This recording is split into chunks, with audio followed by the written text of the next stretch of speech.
우리가 잘 아는 것처럼 시편 23편의 저자는 다윗입니다. 다윗의 아들 중 가장 잘나고 똑똑한 압살롬이 아버지 다윗 왕을 죽이겠다고 군대를 일으켜 아버지를 추격하고 아버지는 살아보겠다고 겨우 신복 몇 명을 데리고 피난길에 올라서 어느 밤 초원에 도착하게 됩니다. 날은 저물고 먹을 것은 없고 밤이슬을 맞으며 전혀 안전을 보장할 수 없는 두려운 밤을 맞이했습니다. 그때 다윗의 친구인 바르실레라는 사람이 수레에 음식을 가득 싣고 와서 다윗과 그 일행의 죽인 배를 채우고 위로하는 시간을 갖습니다. 밥을 먹고 풀밭에 누워서 밤하늘의 별을 보며 다윗은 이 시를 지었을 것입니다. 전쟁통에서도 지극히 평안함을 노래할 수 있는 다윗의 신앙 고백입니다. 우리는 이 시를 볼 때마다 우리의 목자 되시는 하나님을 찬양합니다. 그리고 힘든 세상에 살면서도 위로를 받습니다. 하나님께서 나의 목자가 되셔서 그 어떤 어려운 세상에서도 나를 지키고 보호하시며 위로하실 것을 믿습니다. 푸른 초원에서 예수님이 양을 품에 안고 있는 평화로운 그림은 바로 이 풍경을 묘사한 것입니다. 저는 오늘 이 시편을 보면서 우리 한국 교회를 생각해 봤습니다. 한국 교회와 목회자들을 생각해 봅니다. 푸른 초원은 교회를 상징합니다. 그러면 그곳에서 양을 치는 목자는 오늘의 목회자를 말씀하는 것입니다.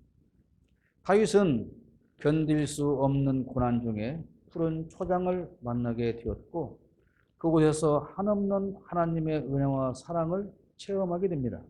그리고 그는 죽을 위기에서 얻는 진정한 평화와 안식을 체험하게 되죠. 지친 영혼, 소망을 잃은 영혼, 의지할 것 없는 영혼, 방황하는 영혼에 진정한 하나님의 위로와 평안을 제공하는 곳이 교회여야 합니다. 그렇다면 그 교회의 목회자는 이런 것들을 제공하는 목자로서의 부족함이 없어야 합니다. 수많은 한국의 교회에는 지치고 고난 중에 있는 수많은 다윗이 모여 있습니다. 그렇다면 그 다윗들에게 필요한 사람은 누구일까요? 최소한 다윗의 친구 바르실레와 같은 사람이어야 합니다.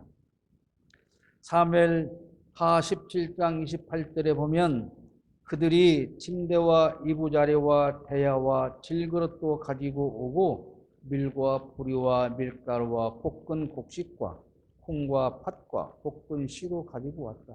지금 다윗이 있는 이 푸른 초장으로 바르실레와 그 일행이 이런 것들을 가지고 지금 찾아왔다는 것을 사무엘하서에 기록하고 있는 것입니다. 압살롬이 이스라엘의 거의 모든 군대를 이끌고 길르앗 땅에 진을 치고 아버지 다윗을 죽이려고 할 때 이렇게 바실레가 찾아온 것입니다. 이어서 사무엘하 17장 29절에도 그렇게 기록하고 있습니다. 그들은 그 많은 사람이 광야에서 굶주리고 지치고 목말랐을 것이라고 생각하고서 꿀과 버터와 양고기와 치즈도 가져다가 다윗과 그를 따르는 사람들에게 주었다. 그렇게 기록합니다. 지금 이스라엘의 군대 거의 모두 대부분이 모든 장수가 지금 다 쿠데타군에 가담해 있어요. 반역을 일으켜서 임금을 죽이려고 하는 그 반역의 대열에 대부분의 군대가 지금 다 포함되어 있습니다. 누가 봐도 이 전쟁은 압살롬이 이기는 전쟁입니다. 그렇다면 누구에게 줄을 서야 할까요? 당연히 승리의 가능성이 높은 압살롬에게 줄을 서야 하는 건 아니겠습니까? 그러나 바르실레는 그렇지 않았습니다. 그뿐만 아니라 압살롬의 반역이 진압되고 다윗이 왕궁으로 귀환하면서 바르실레에게 같이 왕궁에 들어가 살 것을 권유합니다. 그러나 바르실레는 정중하게 사양하고 자기의 고향으로 돌아갑니다. 사무엘하 19장 39절에 그런 내용이 있습니다. 들이 온 백성이 요단강을 건넜고 왕도 건너왔다. 왕이 바르실레에게 입을 맞추고 복을 빌어주니 바르실레가 자기의 고장으로 돌아갔다. 이 사무엘하서를 쭉 보면 다윗은 바르실레가 너무도 고마워서 이제 궁으로 가서 편히 살자. 내가 모시겠다. 그때 바르실레 나이가 80세입니다. 그러나 바르실레는 내 나이 80인데 무엇을 바라고 궁으로 가겠습니까? 내 고향으로 돌아가서 편히 죽을 수 있도록 와주십시오. 그러면서 사양하고 고향으로 돌아갑니다. 여러분, 우리 같으면 어떨까요? 80 아니라 90을 먹었어도 내가 반역을 진압한 1등 공신이므로 나는 당연히 지금 궁에 들어가서 총리라도 해야 된다라고 생각을 하지 않겠습니까? 그러나 바실레는 그러지 않았습니다. 정치계에도 교회에도 이런 바르실레 같은 사람들이 있어야 한다는 말씀입니다. 고통 중에 있는 이웃을 위해서 헌신하고 보살피는 곳이 교회여야 하고 기독교인이어야 합니다. 그런 때에 그런 일을 감당을 했다면 그 일에 나를 사용하신 하나님의 은혜를 감사하며 본연의 자리로 돌아가서 또다시 하나님께서 나에게 주시는 일을 순종하며 지키며 살아가야 하는 것이 기독교인의 사는 모습입니다. 자, 다시 오늘 현장 푸른폴과 초원으로 가보겠습니다. 초원은 교회입니다. 양들이 쉬면서 풀을 뜯는 곳이 초원입니다. 초원은 하나님이 만드신 곳입니다. 누굴 위해서 만들었을까요? 양을 위해서 만들어 놓은 곳입니다. 교회는 누구를 위해서 만들었을까요? 목사를 위해서 만든 곳이 아닙니다. 교회는 성도를 위해서 하나님께서 준비해 주신 푸른 초장입니다. 양이 없다면 아무리 좋은 초원이 있어도 목자가 거기서 할 일은 없습니다. 아무리 좋은 교회가 준비되어 있어도 성도가 없다면 그 어떤 훌륭한 목사도 그곳에서 할 일은 없습니다. 초원의 주인은 양이고 교회의 주인은 성도입니다. 목자를 위한 초원이 아니고 목회자를 위한 교회가 아니라는 사실입니다. 그렇다면 목회자는 성도의 필요를 채워주는 일을 해야 합니다. 오늘 1절 말씀입니다. 주님은 나의 목자시니 내게 부족함이 없어라. 하나님은 목자의 장이시고 목회자는 작은 목자입니다.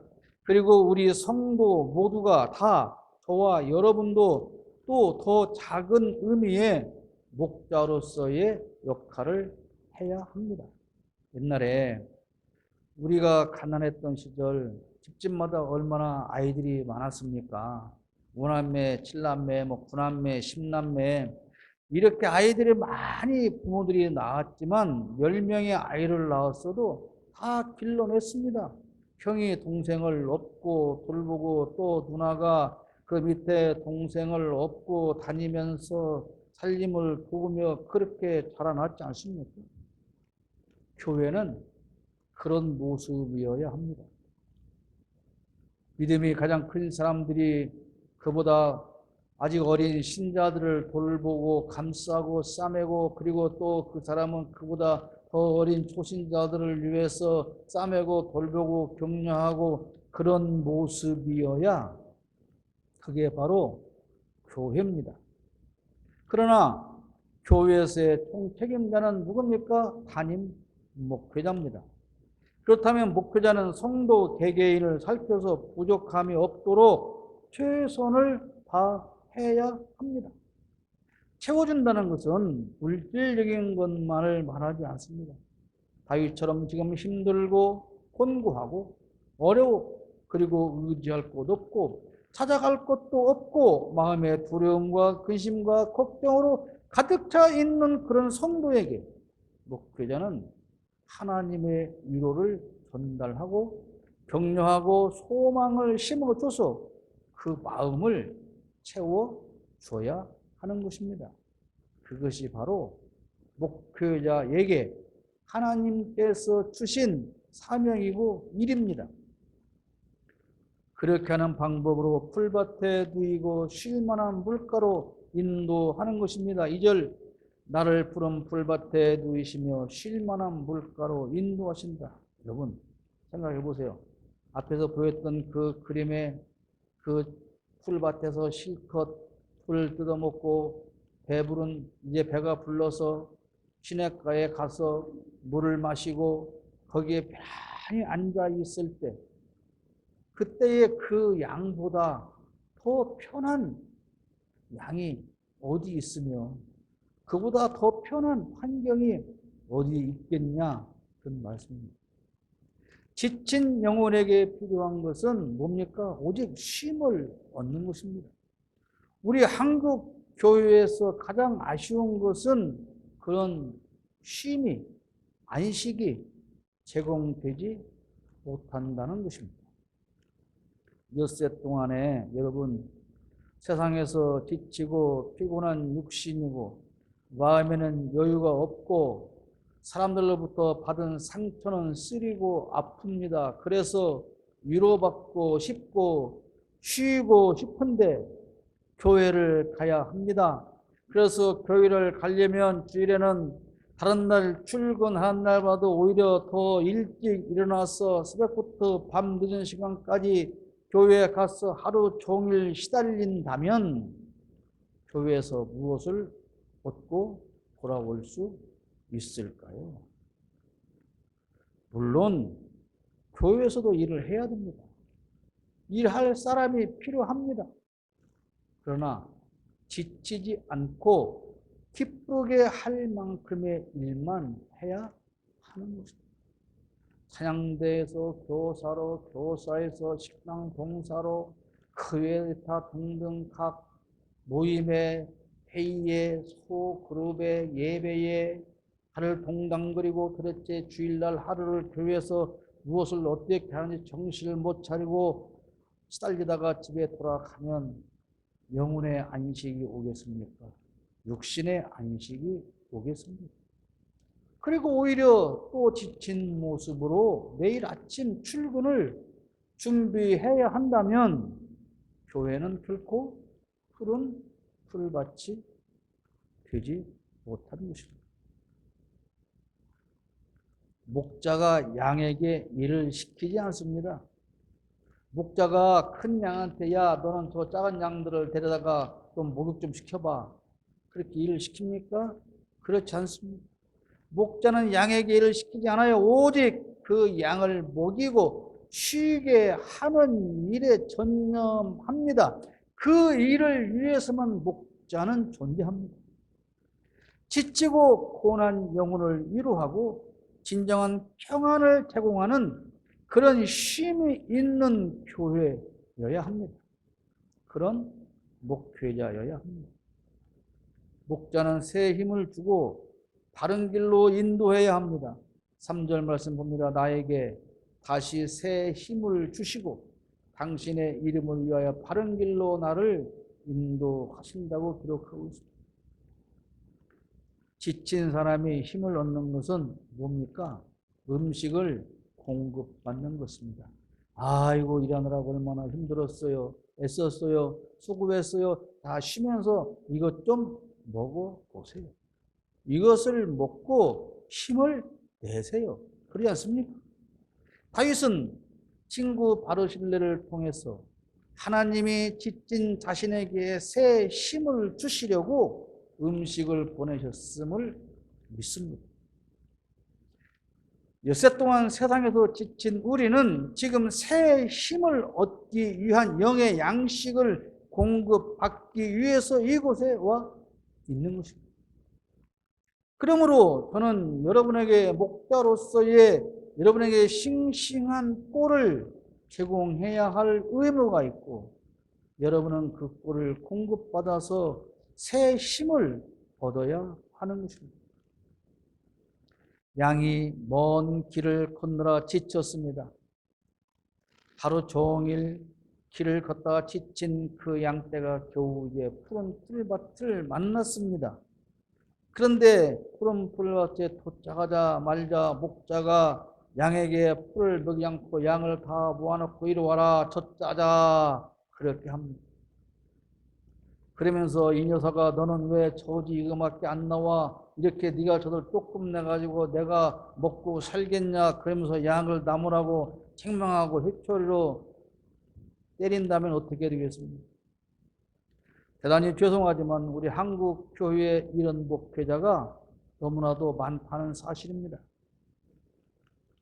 세상에서 지치고 지친 영혼들 위로받으려고 온 그들에게 그따위로 하니까 복을 못 받는다 소리나 하고 그따위로 헌금해가지고 언제 잘 먹고 잘 지겠냐 소리나 하고 그렇게 충성하지 못해서 어떻게 했냐고 책망만 한다면 그 교회에 성도들이 모여 그래야 할 이유가 없는 것입니다. 풀밭이라고 데려다 놓고 자 여러분 꿀을 먹으세요. 맛있는 꿀을 준비했습니다 하고 꿀을 준비했다고 먹으라고는 하는데 양이 도저히 먹을 수 없는 독초만 가득하다면 어떻게 됩니까?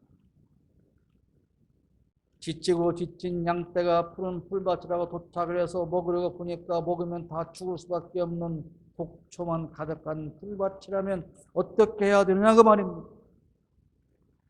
그래서 먹지 않으려는데 목자가 자꾸 억지로 먹입니다. 이걸 먹어야 돼. 이게 진짜 좋은 꼴이야. 이게 진짜 너희를 살릴 수 있는 맛있는 꼴이야. 영양 많은 꼴이야. 그러면서 수구 사상을 주입하고 독재 정권을 찬양하고 그들을 따르는 정치인을 투항하며 떠받들고 심지어 무속이나 사이비 이단들과도 야합하고 그러면서 입으로는 복음주의를 떠들면서 이것이 하나님의 말씀이라고 하고 있다면 어떻게 되겠습니까? 여러분, 신천지의 주장이 복음입니까? 무당과 법사를 따라서 정치하는 것이 복음입니까? 국가에서 주관하는 행사들이 무속 관련 일색인데도 잘한다고 박수 보내면서 칭찬해야 되는 것이 복음입니까? 새 힘은커녕 더 절망하게 하고 옳은 길은커녕 멸망의 길로 인도하는 저 가짜 목사들을 어찌해야 한단 말입니까? 푸른 풀밭인 줄 알았는데 독초만 가득해서 그걸 먹고 점점 병들어가는 성도들을 구해내야 합니다. 우리는 또 다른 한 명의 진정한 목자가 되어야 합니다. 나에게 빠져가지고 나 이제는 졌던 교회 안 가! 그런 말이나 던지고 앉아 있지 말고 더 적극적으로 단 한 마리의 양이라도 구해내서 내가 그들을 바른 길로 인도하여 제대로 된 꼴을 먹이는 일에 우리가 사용되어야 합니다. 우리가 해야 할 일이 바로 그런 것입니다. 다른 목자들이 독초만 있는 곳으로 끌고 가서 먹인다고 손가락질만 하고 있을 것이 아니라 거기에 따라가는 양 한 마리라도 끄집어내서 거기 가면 죽는다. 그거 먹으면 죽어. 이걸 먹어야 되라고 할 수 있는 그 일을 우리가 해야 될 때라는 사실입니다. 위험한 길로 가는 이들을 구해내야 합니다. 4절 보십시오. 내가 비록 죽음의 그늘 골짜기로 다닐지라도 주님께서 나와 함께 계시고 주님의 막대기와 지팡이로 나를 보살펴 주시 내게는 두려움이 없습니다.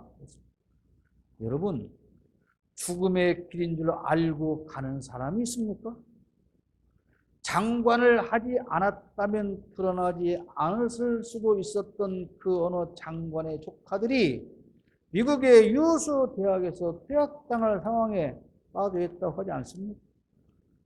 그들은 그런 방법으로 미국 대학에 가는 것이 출세한 길이며 잘 사는 길이라고 생각했을 것입니다. 그 한 아이가 그 아이비리그 대학에서 합격 통지서를 받고 정말 거의 열광하는 그 동영상이 공개되어 있어요. 온 세상을 다 얻은 것처럼, 전쟁에서 내가 가서 빼앗은 것처럼 그렇게 길길이 뛰는, 너무너무 좋아서 그 영상을 제가 봤습니다.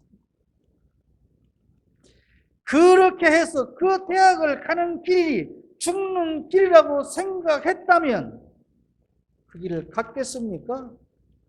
그것이 사는 길이요, 출세하는 길이라고 생각을 했기 때문에 그런 방법을 동원해서 그 길을 갔던 것이고, 그런 길을 가고 싶어도 가지 못하는 사람들 얼마나 손가락질 하면서 비웃고 있었겠습니까? 그런데 비단 하나님을 모르는 사람들만 그렇게 죽음의 그늘로 가지 않습니다. 뜨거운 햇볕을 피해서 그늘을 찾아갔는데 그곳이 낭떠러지였고 맹수가 기다리는 길이었습니다. 그 길이 위험한 길인 줄 알았다면 가지 않았을 것입니다. 그래서 무엇이 필요합니까? 보호자가, 인도자가, 목자가, 하나님의 보호하심이 필요한 것입니다.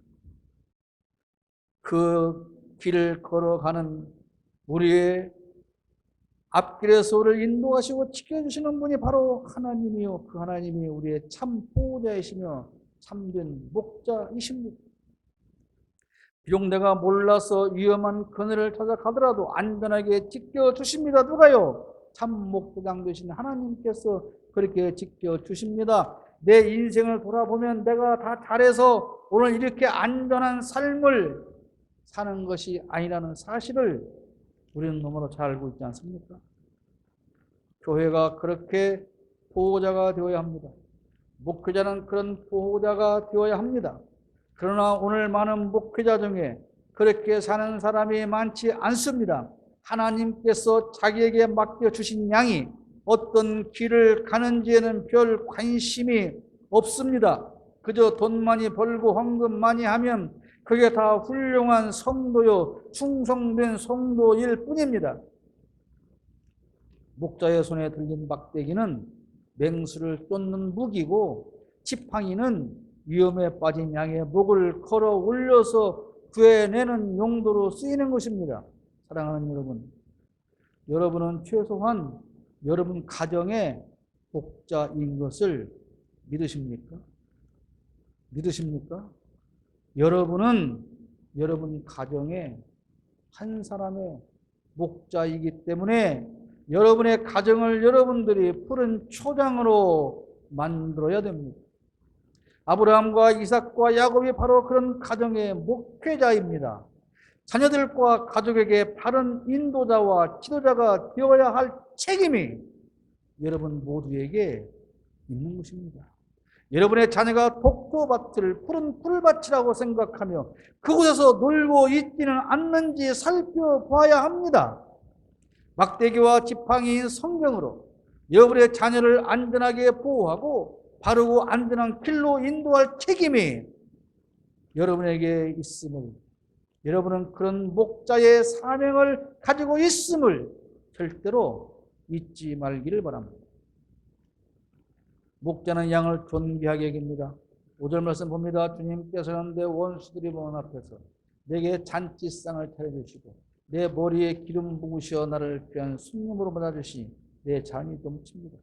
지금 원수들이 아이고 저 요단강을 건너서 기드론 시내를 건너서 도망간 저 다윗지들이 음식도 없는데 물적 공급도 못 받는데 며칠이나 살겠어? 금방 죽을 거야. 그러고 있는데 그들이 눈을 뻔히 뜨고 보고 있는 그 과정에 하나님께서는 잔치상을 지금 차려주시는 거예요. 여러분, 그리고 기름을 부으셨다는 것은 왕의 자리를 지켜주시겠다는 것입니다. 아들에게 왕자를 뺏기고 죽을 것으로 생각하는 원수 앞에서 하나님은 여전히 다윗을 왕으로 인정하시는데 그저 잠깐 간편하게 요긴에 할 수 있는 그런 빵 몇 개 주는 게 아니고 뭐라 그랬어요? 잔치상을 차려주셨다 그랬어요. 잔치상. 이것이 하나님의 은혜입니다. 그리고 다윗은 그런 믿음을 가지고 있습니다. 반드시 나를 하나님께서 회복하셨어. 왕의 자리로 귀환시켜 주실 것을 믿는 그 믿음대로 다윗은 승리하게 됩니다. 이 왼수들아, 너희들이 그런다고 내가 굶어 죽을 줄 아냐? 내가 죽을 줄 알았어? 내가 왕의 자리에서 쫓겨나서 비참하게 죽을 줄 알았어? 아니야! 너희들이 아무리 그렇게 나를 몰아붙여도 하나님은 여전히 나를 잔치상에서 먹이시고 왕의 자리로 지켜주실 거야. 그런 믿음입니다. 교회와 목회자는 실망한 성도에게 새로운 소망을 안겨줘야 합니다. 다윗의 고난은 자초한 것이지만 다른 사람의 아내를 불법으로 빼앗은 죄에 대한 형벌이지만 그러나 하나님은 그런 다윗에게 너는 죽어도 쌓이노마 그렇게 말씀하시지 않습니다. 그런데 오늘 목회자들은 성도를 너무나도 윽박지릅니다. 실패해서 고개를 떨군 성도를 향해서 그러니까 내가 경고했잖아요. 그러지 말라고 했잖아요. 열심히 기도하라고 했잖아요. 헌금 제대로 하라고 했잖아요. 11조 제대로 하라고 했잖아요. 그래가지고 안 망한다고 생각하십니까? 라고 목회자들은 실패해서 고개를 들지 못하는 성도를 책망하고 윽박지릅니다. 여러분, 만약에 하나님이 그런 목사라면 지금 다윗이 뭐라 그랬어요? 얘는 막 꼴 좋다. 더 내가 그럴 줄 알았어. 남의 부인을 빼앗아서 네 마누라나 삼는 너 같은 놈이 그리고 그 남편을 전쟁에 보내서 죽게 만드는 이 맞아 죽을 놈아. 지금 네가 이렇게 도망 다니는 것도 살아있는 것도 그것도 감사해야 돼. 그렇게 하나님이 책망하십니까? 그러지 않아요. 잘못해서 실패한 사람을 칭찬하라는 말이 아니고 위로하라는 것입니다. 위로가 필요한 사람에게 책망하면 무슨 소용이 있습니까? 실패한 자에게 긍휼히 여기는 마음을 우리는 가져야 합니다.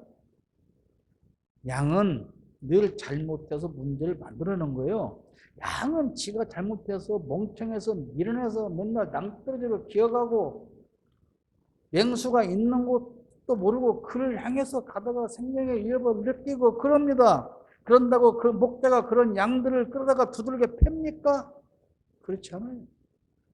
그저 후회내서 왜 그랬어? 어루만지고 달래주며 다시는 그러지 마. 가늠하다가 현장에 잡아온 여인에게 돌을 맞아 죽어야 할 그 여인에게 예수님 뭐라고 그랬습니까? 다시는 그러지 마.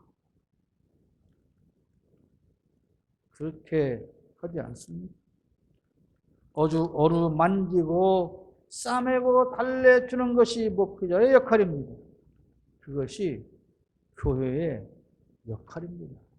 여러분 힘들고 지치는 사람들에게 전도하지 않습니까? 하나님 믿으세요. 예수 믿으세요. 우리 교회 와보세요. 그리고 그 사람이 정말로 지치고 힘든 몸을 가지고 교회로 왔어요. 그러면 그들을 맨 먼저 하는 것이 뭡니까? 싸매주는 일을 해야 됩니다.